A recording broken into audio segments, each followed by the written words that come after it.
my goal is happiness more than money. And I think like kind of reflecting on everything, one of the reasons I worked so hard is I always had a scarcity mindset. And now that I finally don't have to have that scarcity mindset, it's all about, having a good time with my family, with my friends, and making sure I'm actually enjoying the moment. You're listening to the Millionaires Unveiled podcast, where you'll hear the stories and interviews of everyday millionaires. We'll unveil their decisions, their strategies, and their current portfolio allocation. Now to your hosts, Clark Sheffield and Jace Mattinson. Alrighty, welcome back to another episode of the Millionaires Unveiled podcast. This is episode 155. Jace, what's going on, man? How are you? Doing great. How you doing? Doing well. I heard you had a little, you were just telling me right before we started recording here that you had a potential scam or someone trying to scam you this week, right? Yeah. It's the old, we're going to cut your power trick. And, it got pretty intense there for a little bit. And then, the old green dot card and everything else. But it's crazy how much information this guy had about us and the account number and everything. I mean, these things are getting so sophisticated nowadays. And I think it's just a good reminder for everyone out there to, especially this time of year with election season and taxes and all sorts of things, that, be careful. 2020 too, there's all these relief funds and hurricanes and all this kind of stuff. Just be very careful, what information you give to people and what kind of people are contacting you and what they're asking you and what they want you to do. And be very careful, for you and your family and your personal life. There's lots of scam artists out there, and they've gotten extremely sophisticated now. I mean, some of these run like Fortune 500 companies. It's not the old king from Jamaica trick anymore. I mean, these guys are real professionals at what they do. The Nigerian prince. Yeah. Exactly. I was chatting with my grandma this week. She had one as well. She was on her computer and then something flashed up and she couldn't access her computer. And then someone started typing to her basically like, hey, you're going to lose all your files unless you pay. Yeah. Anyway, so she was nervous and called the number and then luckily as soon as they asked, I think they asked for payment or her social or something, and she was smart enough to realize, but pretty scary. I mean, that's like bottom of the crop right there, right? People trying to pick off old people that maybe aren't as educated on it or don't realize exactly what's going on, right? Giving people too much benefit of the doubt that they're nice and just trying to help out. So yeah, no, it's a real thing. These things are so sophisticated, it's so hard to track. Use all these burner phones. Sometimes they're outside the country, and you just got to be very careful for sure. Yeah. So anyway, I just thought that was an interesting story. Chatted with a couple of our listeners, a few of our listeners this week, one from abroad, a couple from the States here, and found that super interesting. So I always love connecting with people. So if you're interested in connecting or interested in some multifamily investment opportunities or sponsor the show, our email is millionairesunveiled@gmail.com. Also, if you're interested in being on the show, we're always looking for new millionaires with different backgrounds, unique backgrounds and stories. I think everybody has something to share and each person finds something. One of the commonalities, and this is props to our millionaires, is when we talk to these people, they say, hey, I didn't think I would connect with this person right away, but I always learn something from everybody.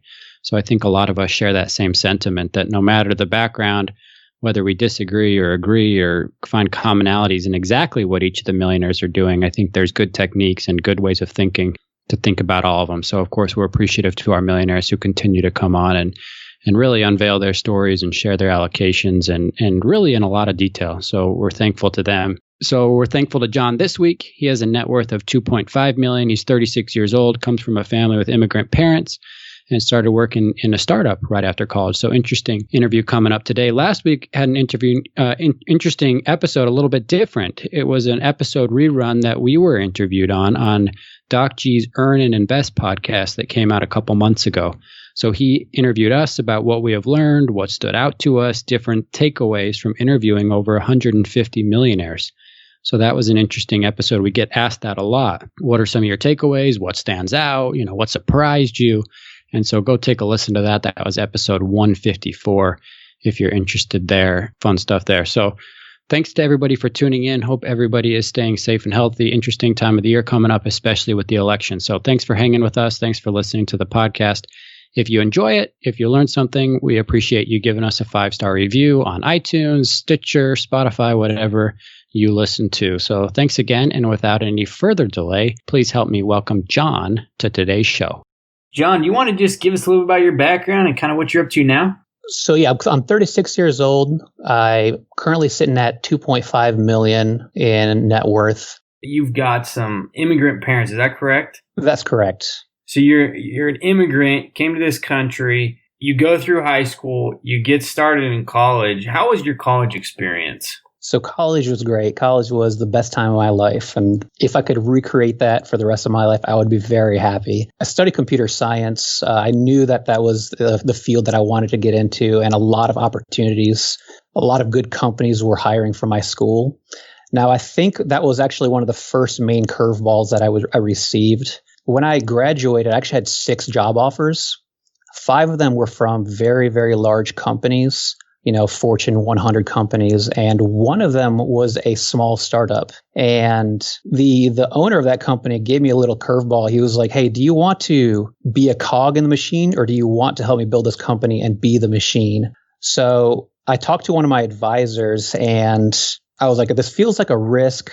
Don't know if this is the right idea, but I'm kind of leaning towards this smaller company. And all the salaries are about the same. So in my head, I was like, you know what? This probably isn't that big of a risk since I'm so young. Let me go ahead and just start out with this company. And just to give you guys a reference, I was making around $60,000 to start out.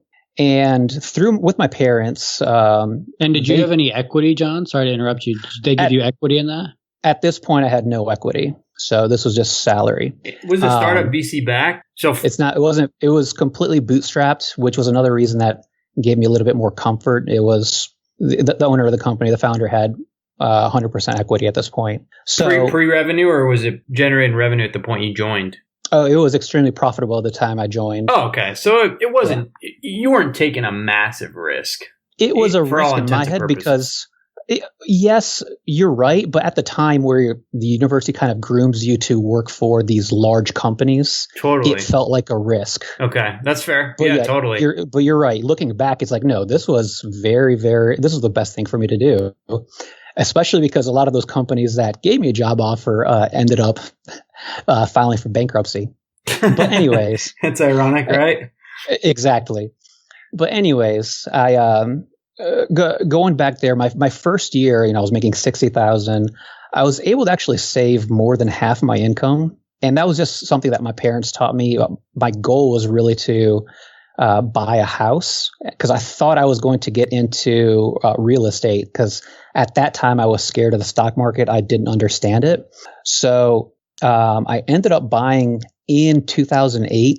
I ended up buying a house in 2008, and that house lost a lot of value right away. And I'm like, oh man, I just got burned. Luckily I have this job. What was interesting was I really was putting a lot of hours and a lot of effort at that time. I ended up getting a bonus for $30,000 my first year. So I actually made $90,000 the first year. And the way I kind of broke it down was, I just worked for 1 year and more or less saved to just brute force live for 2 years without working. So I knew I was on the right track. I also had purchased my first home at that point. That first home, I had roommates as well. That was generating additional income. So that was all kind of part of my plan to become a millionaire. So I think that was a big takeaway. Like at that time, that was one of my goals. Now, within that first year of working, I actually had a very interesting question that was posed to me. It was, how much would it take for you to never have to work again? And I'm like, what does that mean? It's like, well, okay. If you have a certain amount saved up, you can withdraw 4% of that. And I was like, okay. And then looking back, it's like, okay, that's essentially explained the safe withdrawal rate. And at the time I was like, oh man, with $1 million, I would never have to work again, used to living like a college student. The company was really taking off, but I was also seeing how much work it was taking to get things going, and to and I guess how much how much I had to actually invest in the company to get things going.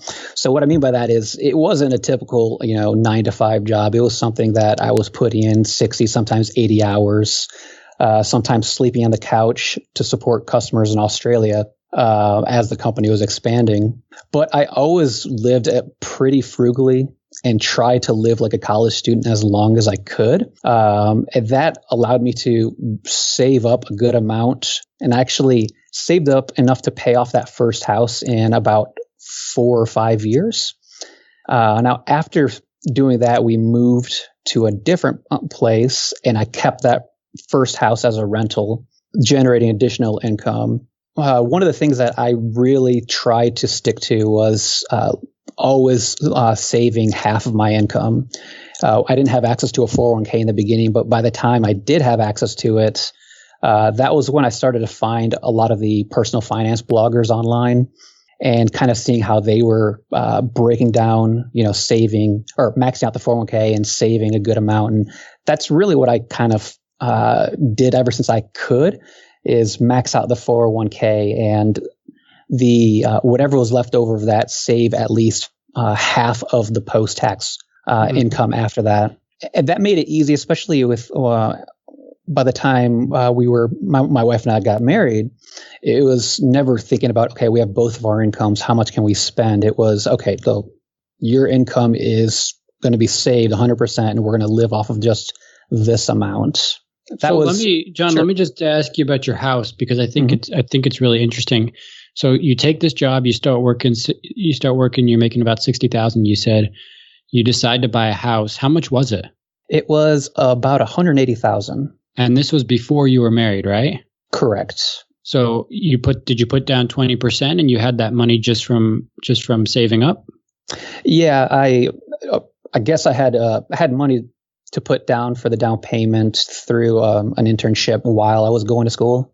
Awesome. And then, you also shared with us that you graduated debt-free, right? That's correct. My parents would not let me get any sort of student loans. They forced me to figure out a way to go to college without taking on any sort of debt. So I think that was a key driver to actually going back to all the way to when I was, 11 or 12 years old. Like anytime I got any sort of money, my father told me, hey, if you can spend this now, or you can put it in the bank and I will double what you put in. Mm-hmm. So I always had that 50% mindset. Now, what I didn't know is how much more that money could grow with the stock market, which I eventually figured out. How old were you when you first started buying stocks? So I made the mistake during my first or second year of that I think most people did is, I bought stock based on what my coworkers were doing. So I was like, oh, these guys are older than me. They're smarter than me. They're engineers. They know what they're doing. So I just kind of blindly picked some winners, mostly losers. And that really wasn't the smart thing to do. So kind of getting burned a little bit made me lean more towards real estate. But I think like the more research I did and the more that I looked into I guess the personal finance bloggers, what they were doing, what they're preaching, I was like, okay, this makes sense to me. This doesn't feel like a pyramid scheme or a Ponzi scheme, whatever. Someone's not trying to make money off of my decision here. Let me go ahead and go more towards the strategy that these people are doing. Mm-hmm. So did the house did this first house come after you started buying stocks or before? I guess probably around the same time. Around the same time. Yeah, because it was 6 months after graduating. That's when I actually went and purchased the property. So I actually wanted to purchase a property before I graduated because I was like, hey, Dad, let's buy this place and I'll rent out the other 3 rooms to roommates and they're going to pay the mortgage. Like, help me buy this. That's pretty amazing that you had that mindset in your young 20s. Yeah, both my parents worked for a bank, so I always understood mortgages, and they also lived without any sort of mortgage debt. So that was always preached to us. That was, I guess, the other way to think of it is my parents always said that the home was their best investment. Well, it was really their only investment. So that was the only way that I saw how rich people got rich, was through real estate and having multiple homes. So is this one you're still in, or did you end up selling it? So I kept that home. I kept the first home, bought a second house, paid off that house within 5 years as well, while both properties were appreciating. Wow. And during that time, I was also investing in the market. And one of my coworkers, he's the one that really egged me on. He was just like, "Hey, how much are you?" Or he wanted to get into real estate. He's like, "How much are you getting for your property?" So I break down and explain like how much the mortgage or how much the rent is, and how much I paid for the property and whatnot. He's like, "Oh, I'm going to stick to index funds. I make more with that." So that really egged me on. I started putting more money into that, and then I got to a point where I was like, you know what? I'm tired of the headache from the rentals. That I sold the first property and plowed all the money into index funds and kind of stuck with it that way. Wow. And how much, if you're comfortable sharing, how much did you make on the sale of the first house? The first house I made, I think, around $60,000, and then just in net after 5 years, I think it was close to $80,000 in rent. The second home is the one that appreciated a lot more because I had purchased that one for $270, and that was at the very bottom of the market, and I think it was a 2012-ish, and that appreciated up to $440. Wow! So in total, it was about $400,000 in gains in gross gains in the appreciation and rent. Now, I ended up selling both those properties to purchase the house that we have now. That one I purchased for $700,000, but just got assessed for $800,000. Wow, good for you. And do you have a mortgage on that? No mortgage. I bought that in cash. When the builder came and was showing me the house, he kind of was like sizing me up. He was kind of saying, "So what do you do?" Because part of my negotiation was telling the realtor that I was going to pay cash for this property. Didn't really knock too much off as much as I wanted, but whatever. Right. So, John, just give us a kind of a big picture of your portfolio. How are you invested? Is most of it in index funds now? Obviously, you just said you have the $700,000 or $800,000 in your house, but your net worth is what, and how is it invested? Sure. Net worth is 2.5 right now. 800 of that is in the house, 400 in retirement accounts, and the rest is in a brokerage account. And in the brokerage account and the retirement accounts, it's all in VTI. Awesome. So, John, if somebody were starting out just like you did, they're about to graduate college, debt or no debt, would you advise them to try to join a company that's maybe smaller in a startup phase like you did? Completely. I think the closer you are to the owner of the company, I think the best thing you can do is start your own business. Then you're in complete control. The next best thing is to join a company that you know the owner, and you know that your hard work can help fuel the growth of the company. I think that's great advice. So, John, you've got this great portfolio built up. You've kind of enjoyed some time off here. You let us know that you're doing some things a little bit differently than you've done in the past in terms of slowing down. And obviously, we're in the midst of a global pandemic, so we're all forced to slow down to some degree. But where do you go from here? I don't have a target net worth or passive income goal right now. I think right now I'm still involved with a few startups to help them kind of grow. Like I mentioned earlier, my goal right now is to kind of get bored. I'm in the best shape of my adult life, which is amazing, and I'm actually have time to spend with my daughter. That has been amazing. Do you anticipate changing your investment allocation at all? Probably, to be honest. And how so? I think this pandemic, how do I say? I think this pandemic might have scarred me, or how do I say this? I think this pandemic might have changed my outlook on being completely buy and hold. And this may be the wrong thing to say, but I feel like I should have sold the stock, even though everyone says not to, and I should have kept more money in cash. But I don't know if that's hindsight speaking, or if this were to happen again, I probably wouldn't do that. But it might be a little too early to to really say. I'll eventually have more bonds, but at this moment, I don't care to have any. Yeah. Do you anticipate buying additional real estate down the road?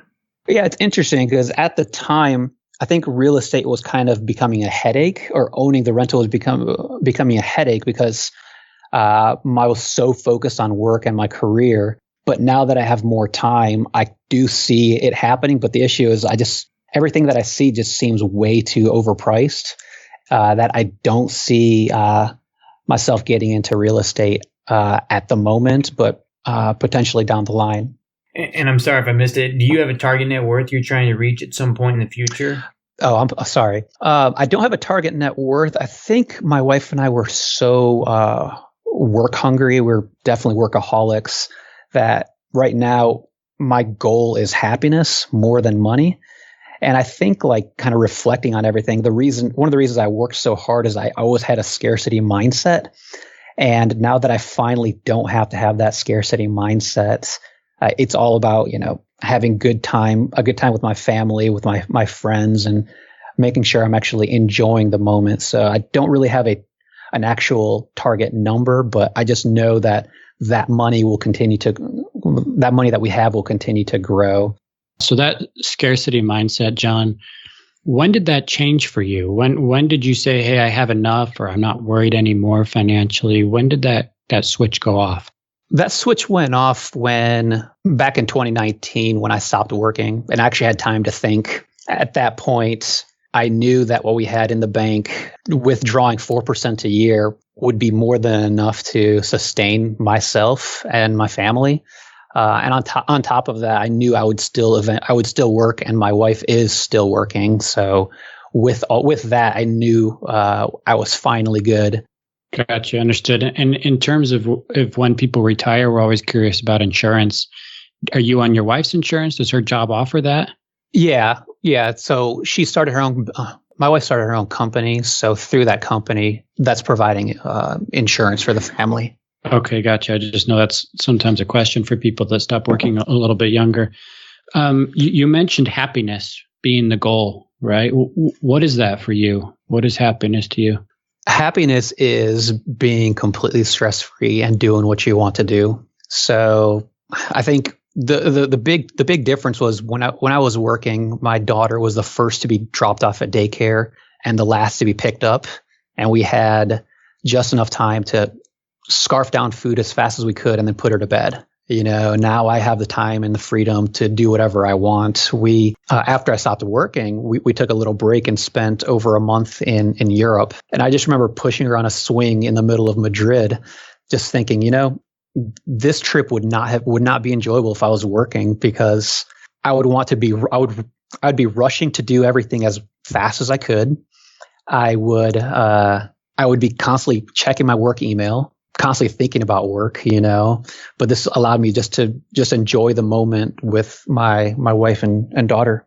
Totally. So let me ask you about that, because earlier in the conversation, you mentioned that you worked a lot, right? 60, 70, sometimes 80 hours a week.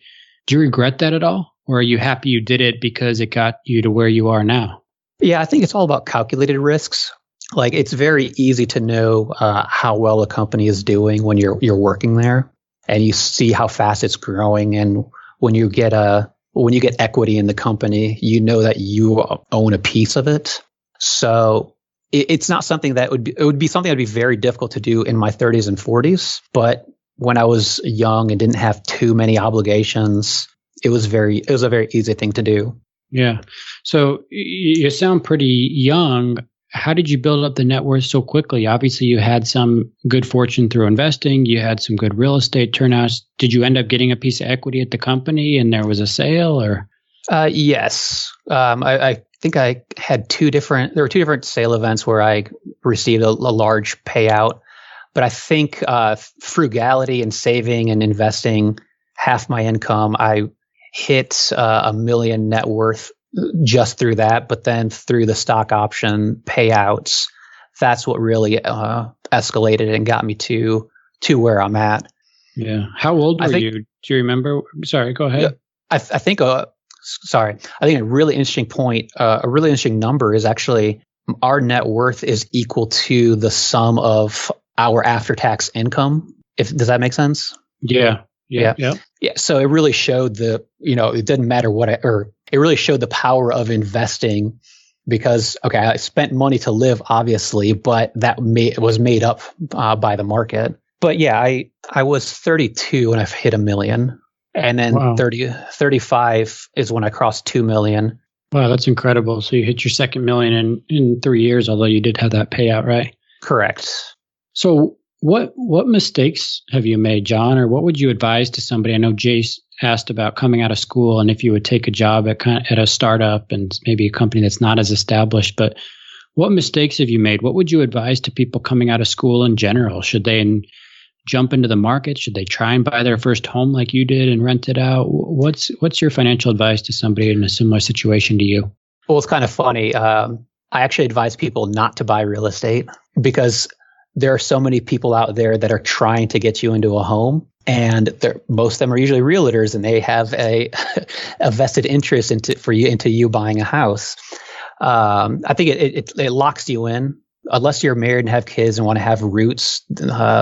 I think you're better off renting. And I can tell you, when I bought my third place compared to my first one, I spend a lot more on the third place, on maintenance, on landscaping and all that. So there are a lot of hidden expenses when you buy an actual detached property. Gotcha. I think the other thing I always tell people is to really understand what they're spending money on and what they value, I guess. Like people will spend, $500 a month on a pet, for example. And it's like, do you realize how much that's going to cost you in 10 years? Because a lot of people don't actually do those calculations. They don't think of it that way. The other thing I always strive to tell people is to live within your means and not be careful about lifestyle inflation. Because I'm guilty just like everyone else, but that is something that it's much harder to do when you're in your 30s and 40s compared to when you're in your 20s. It's much easier to live like a college student and blend in with the other grad students when you're 24 compared to when you're 32. It gets a little bit weird when you're 32 living like a college student. It's your story is pretty amazing, John, right? You got to admit, your mid-30s, you have net worth of $2.5 million. I mean, are you going to go back to work?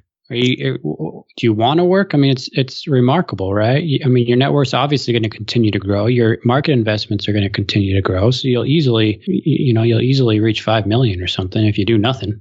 Yeah, I think at this point, I think it's pretty safe to say I'll never be a W-2 employee, but I will start my own business, or I'll consult on a project basis. Now, I am sitting on the board of one of my friend's companies to help him get that off the ground, because that's fun for me. But I think another important thing is having both parents work was very difficult for us. So I'm happy to kind of pass the baton to my wife and let her get her company off the ground while I take care of our kids. Yeah. So we normally ask this to all of our guests, and I'm especially curious on your answer because you're so much younger, or very young, I guess. Do your friends and family know that of your net worth and your wealth, or not so much? They know about my wealth, but not the actual numbers. So they know you've done well, but don't know necessarily how much. Exactly. I would rather people know than 5 years later they kind of say, "Hey, I'm in this bad spot. Why didn't you tell me about the?" Or you knew about this 5 years ago. Why didn't you tell me about this? Mm-hmm.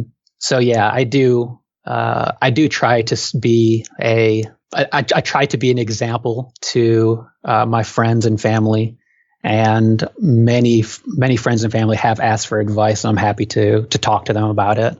Sure. Have people treated you differently at all as they've found out that you've been successful? No, not at all. Okay. That hasn't. I remember, Jace, we interviewed somebody at the beginning of the show, right? And he said yes to that, right? When he bought a Tesla or something, He said people started really treating me different. Hey, there's nothing wrong with a Tesla.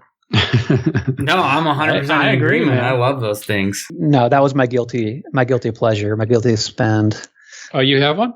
Yes. Oh, very nice. It was used, but it's still awesome. What's worth spending money on to you, John? Oh, definitely travel and experiences. And what's not worth it? What's not worth it? Anything that depreciates and loses. Anything that depreciates or has a monthly fee to it. I don't know why. Tesla depreciates, man. Tesla depreciates, but it is so awesome. So, unless it's awesome, there's an enjoyment factor there.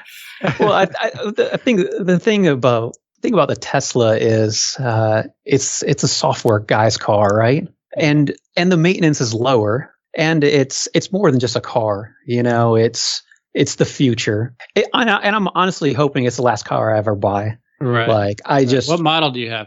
I have the Model S. Okay. You have no personal debt. Is that accurate to say? Maybe credit card here and there, but nothing big? I have never had debt other than a mortgage, and the most I've carried a mortgage has been 5 years. Okay. So I'm adamant on that. Like, I will not be in any debt for any reason. I actually do churn credit cards though. And someone asked me like, well, is that going to affect your credit score? I'm like, I don't care about my credit score. Well, you don't need it. Yeah. I mean, you don't need to, right? Not like you necessarily need the points at $2.5 million, but it's just fun for you.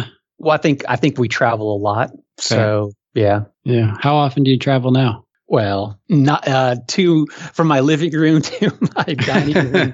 No, we try to do something internationally at least once a year. Okay, very cool. Yeah, I have family abroad, so it's important to stay connected there. Awesome. So you mentioned, just a couple more questions here. You mentioned at the beginning you spoke to an advisor about which job to take. Mm-hmm. Have advisors or books or podcasts or what's kind of played a role into helping you grow as a person? Has it been any of those things? So I think that the two books that resonated the most early on were Rich Dad, Poor Dad and The Millionaire Next Door. Recent podcasts, I'd say, or a recent book would be A Simple Path to Wealth. That was a very good book to kind of put it all in a nice package, a nice bow. Definitely enjoyed that one. Okay, awesome. And then just to wrap up, I'm just curious. We had a listener question come in, curious about insurance. What do you do about life insurance, disability? I mean, do you have life insurance right now with a net worth of 2.5? I do not have life insurance. The way I kind of see it is if I were to pass away today, there's plenty of money in the bank that would have been the equivalent value of a life insurance policy. Right. So right. I don't see a need for any sort of insurance. Awesome. Thanks for answering. Appreciate it. And so does the listener who wrote in. So thanks again, John, for coming on. We really appreciate it. Net worth of $2.5 million. Appreciate you sharing your story. Yeah. Thank you, guys. Thanks, John. Thanks for listening to the Millionaires Unveiled podcast with Clark Sheffield and Chase Mattinson.